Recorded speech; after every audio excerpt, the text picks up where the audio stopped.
All right, so today we got a set of door lock actuators. I think they're out of a 2001 Honda Accord. Only one of them worked, so just by sheer odds, I should have one that's broken.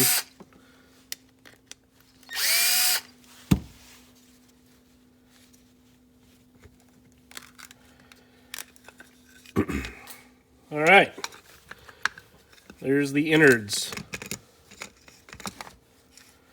So this pulls on the little, on a rod that goes up to the little door tab, you know, the thing that bops up and down.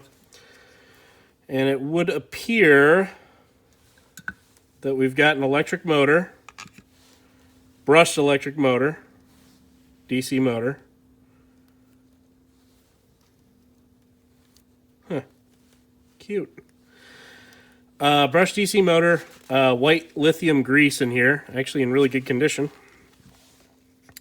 And that, somehow or another, causes that thing to move. Aha!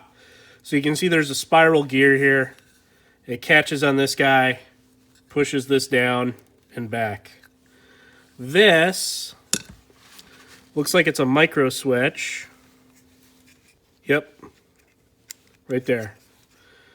So there's a micro switch, and I'll bet you that this is a 2-position switch, so it tells you whether the door is open or closed. So let's get some decent test leads here. All right, here's what I was looking for. Oop, crap.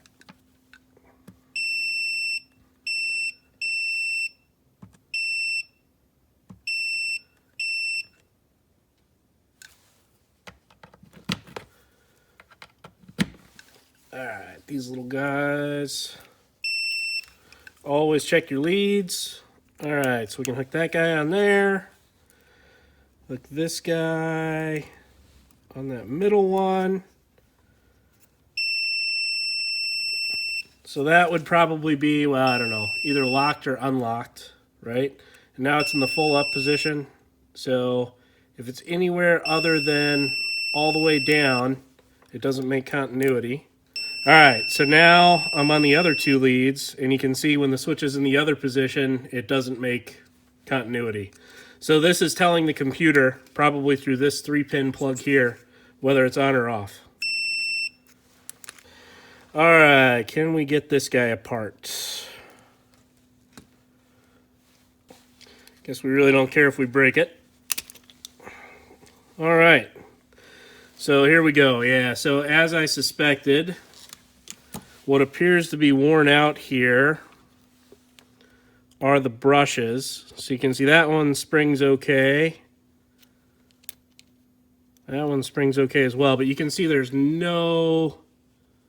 hardly any material left on them. They're just about, this guy is pretty much done. You're almost down to the metal there. So this thing isn't going to make much torque when that's the case. So we got, let me see if I can snip that. All right, the shaft of this little thing was surprisingly tough. I actually had to go over to the bandsaw to cut it. All right, get this out of here. All right, so we got some permanent DC magnets here. So you can see, very permanent. I did monkey up the little commutator bar on there. But as you can see, this is just a little 3 sets of windings here. DC brushed motor. A little bushing on the end. The back end was riding on a bushing as well. And that's about it. So just, you know, the size of these bushings, or the size of these contacts are what... brushes, thank you. That was the word I was looking for. Size of these brushes are what's going to dictate the life of this motor. And once those brushes wear down to a certain point, you don't have good contact on the commutator, you're just not going to have any torque anymore to move this worm and wheel. Another interesting thing here, it is sealed for moisture. I believe that this thing was oriented. Well, I think it's oriented in the car like this. So the open part down there does allow any moisture that were to get into it to get out. So that's actually a fairly clever design. Fairly clever. Well, anyway, thanks for watching.